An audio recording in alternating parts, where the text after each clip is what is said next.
what are you doing? Honestly, start again. Arguably the most iconic celebrity chef, Gordon Ramsay is as well known for his culinary skills as he is known for cursing. His explosive demeanor on the hit reality shows Hell's Kitchen, Hotel Hell, and Kitchen Nightmares have made his fans love and hate him in equal measure. It looks terrible. It's like someone's puked in that. But is this fiery master chef as short-tempered on interviews as he is in the kitchen? Here is a look at what we believe are Gordon's top 10 best moments during interviews, where he will leave you in stitches. You'll have to watch your language tonight. Right. Cooking for Putin. That looks dull. You're not a nice person.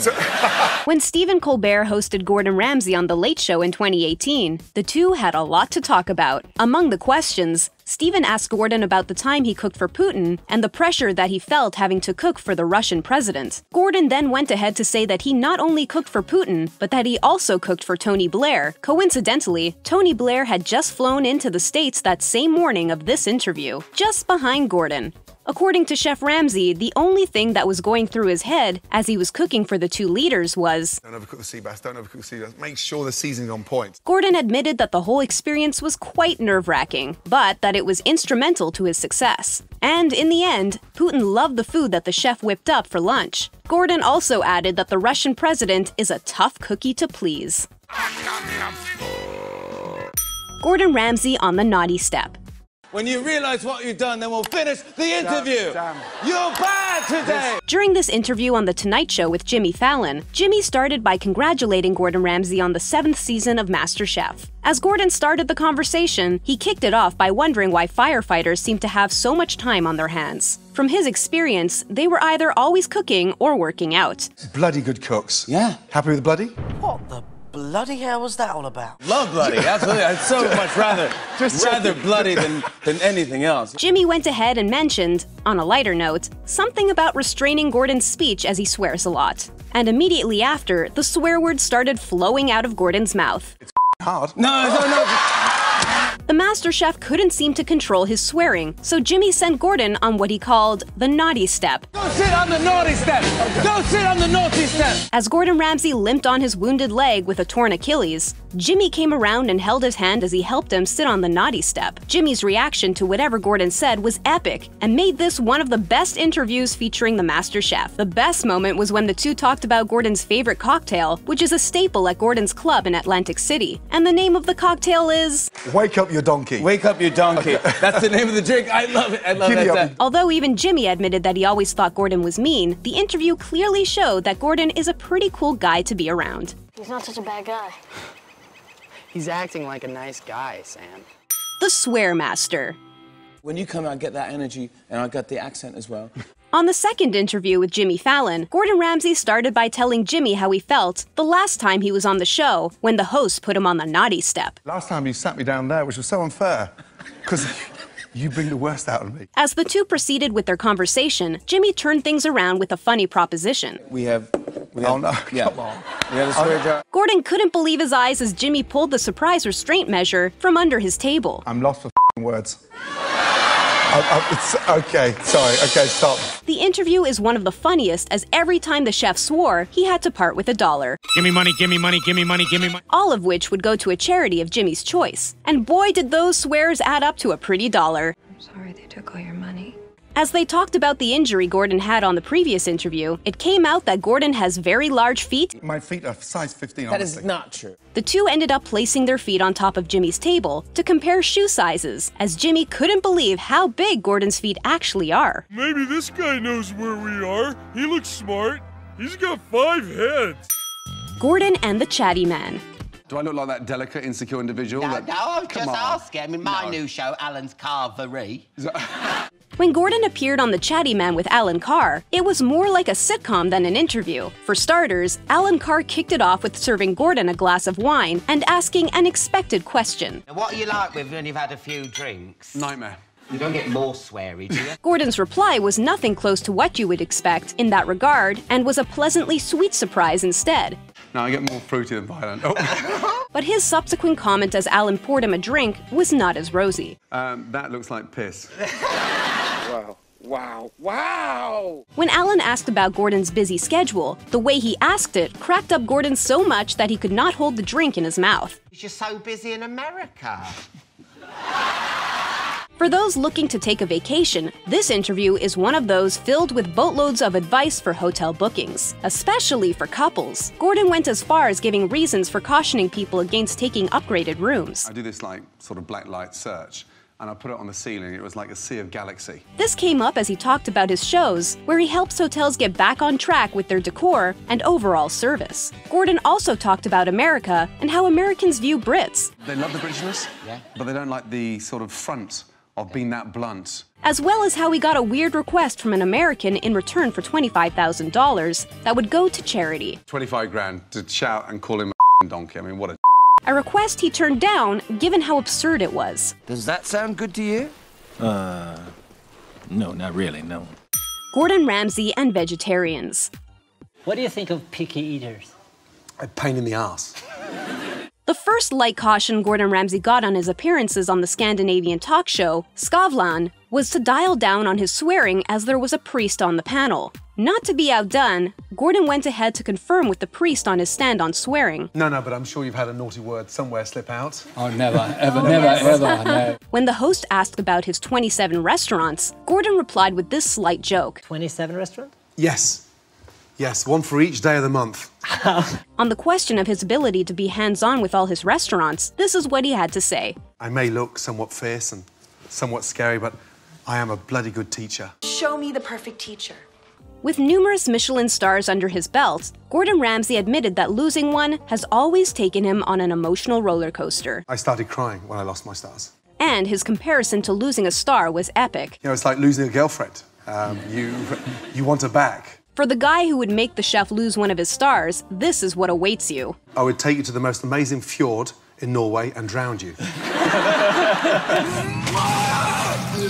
The host then asked Gordon about his opinion of vegetarians, and this is what he had to say. I'm allergic to vegetarians. Oh, I see. I come out in a rash. When he was asked about his kids being vegetarian, I pay them never to become a vegetarian. One more word, and I will feed you to my children. I'm kidding, we are vegetarians. Gordon in tears. Late night, right? No, this is the Tonight Show now. Okay, I graduated. Okay, sorry. For some reason, Gordon seems to enjoy visiting The Tonight Show with Jimmy Fallon. And for good reason, as the two are obviously great at banter and get along extremely well. Although Gordon is known for being mean and yelling at contestants on his shows and in his kitchen, this interview brought out a side of him that the world rarely sees. As Gordon explained how important it was to him for his kids to learn where food comes from, I mean, it was a way of teaching them to understand the basics of food. You can't just walk into the supermarket, it's all there. he explained to Jimmy how he thought one of the best ways to do so was to rear Berkshire pigs to teach his kids where their bacon and pork come from. One of the first lessons he taught them was not to get attached to the pigs, as they were not pets and would be slaughtered later on. And just like the Chef Ramsay we all know from Hell's Kitchen, swearing follows him everywhere he goes. Thing! I was going to turn off. I knew you were going to say it. You can't say it! I'm sorry. And on the day of the slaughter, this happened to Gordon. I got to the slaughterhouse, and literally 2 minutes from the door, I just said to the guy, I said, turn around, we're taking these pigs back. Bringing out the softer side of his that did not show every other day, a clear indication that Gordon has a heart. You're something, you. Yes, you are. You are something. You lost it. I did. And you were crying? Gordon had gotten so attached to the pigs that he could not stand losing them. Just not looking forward to it and just hope it's rapid. Beautifully done. I can't tell you how grateful I am to y'all. Jimmy admitted that that was his best clip of Gordon Ramsay, as it proved that he had a big heart. However, Gordon ended up trampling on Jimmy's view of him from the episode of the F Word with this little quip. You can't help but laugh at Jimmy's reaction upon hearing it. I ate the most amazing sausages. No, again, that's not the point of the story. Gordon Ramsay's protege. It's an absolute triumph, Gordon. That's a one-pan up. On this episode of The Late Late Show with James Corden, Gordon was accompanied by his daughter, Matilda Ramsay, who has taken after her dad as a chef. With a TV show of her own, Tilly is one to look out for. Who is the better cook between them? As James found out, it's not Gordon. Who is a better cook, you or your dad? Definitely me. Really? Tilly went ahead to explain why she thought she is a better cook than her dad, and the expressions on her dad's face were priceless. I'm not as mean. I'm just more chilled, to be honest. Yeah. Oh, yes, of course. As the pair prepared to go head-to-head on a cook-off of a full English breakfast with James Corden, Gordon took the time to explain what constitutes this famed breakfast menu. So crispy bacon, eggs over easy, not too raw, baked beans. Yeah. With a little spice, a little chili powder. Because Tilly cooked at home too, James sought to find out whether the dad was as harsh with her as he was on TV. And she had this to say. Probably because he's just jealous. The look on James's face was epic as he glanced over when Gordon improvised in a bid to make his bacon crispy. Sorry. I'm getting it crispy. And Tilly was not left behind as she flinched in surprise. In the end, it was pretty clear that Gordon Ramsay had a protege in his daughter. Maybe you and I could partner up. Nasty dinner. My nose is running, and I think my ass is bleeding. On Spill Your Guts or Fill Your Guts with James Corden, both Gordon and James had to ask each other questions that were to be answered truthfully, and whomever chose to not answer any of the questions had to eat some of the nastiest food ever. We've got cow tongue. If you can even call it food. Gordon asked James the first question, and James couldn't answer, and so he had to eat this. And slyly followed that up with this jibe directed at Gordon. I've eaten worse. I've eaten in a couple of your places, right? When it was James's turn to ask a question, Gordon had to rank some master chefs from best to worst. Best, Wolfgang Puck, Jamie Oliver. And on the bottom, Bobby Flay. And here was the reason he chose Bobby Flay as the worst. For the last 5 years, we've been trying to do this cook-off. Bobby, sign the contract, you limp. As Gordon prepared to ask James his second question, he reckoned that James should have some chicken feet marinated in pickled pig foot juice. It's the bomb! Nasty. Gordon seems to be enjoying the questions, and he even goes as far as sarcastically showing James how to eat this horrible delicacy. You pinch your nose, take a little bite of the chicken foot, and then sip it down with some juice. Because Gordon started marinating first, James thought he would serve him his own marinade. I'm going to give you some bull's penis, but marinated of hot sauce. Since Gordon couldn't answer the question that followed, he had to at least take a bite of a bull penis in hot sauce. James couldn't believe it. For the last question, this was what James served Gordon. Chicken's foot inside some salmon ice cream, topped off. Even before James could read out the last question, he was ready to tear up with laughter as he looked at it. When's the last time you your pants? This was among the funniest interviews Gordon had with the funny man and host of The Late Late Show with James Corden. I'm not stopping till you're first, singed off. Cookies with Jimmy Kimmel. That's a bit weird. Yeah, I don't like those either. Those aren't my favorite, but these... As some of the most recognized cookies in America, Jimmy Kimmel thought he would have Gordon taste America's Girl Scout cookies and critique them for the first time on Jimmy Kimmel Live. But before that, he had to ask what Gordon thought of the contestants on Hell's Kitchen. Incredible. I just wish they could cook. When Jimmy asked whether there were any good cooks left, Gordon replied, Yeah, I want them to become good. They just freeze in the middle of service. Gordon also had a tip for those who want to learn how to cook, and this is the same approach he uses on his own students. So I teach them how to taste first before we teach them how to cook. As soon as Gordon mentioned taste, Jimmy took that as his cue to bring out the Girl Scout cookies. Oh yeah, that's what I like to hear. Gordon didn't hold back on his opinion of how they looked immediately upon seeing them. Visually, they look like dog biscuits. That was way harsh. Upon Gordon's harsh critique of the cookies at the end of the interview, So that's like a cheap after-eight dinner mint. this is what Jimmy had to say. Gordon Ramsay's visa just expired, so The hot and spicy.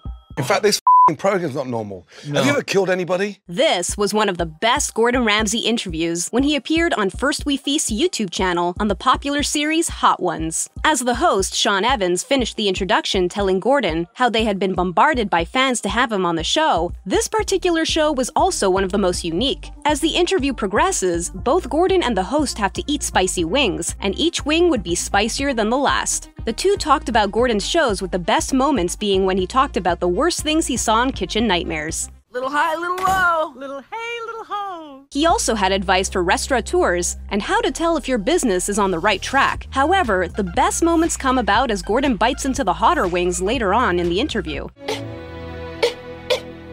He tries many fascinating tricks to cool down his palate, but fails miserably as tears roll down his cheeks. However, Sean Evans doesn't seem fazed by these very same wings. He's probably completely desensitized after committing to many interviews involving this challenging undertaking. I'd say that was a pretty successful broadcast.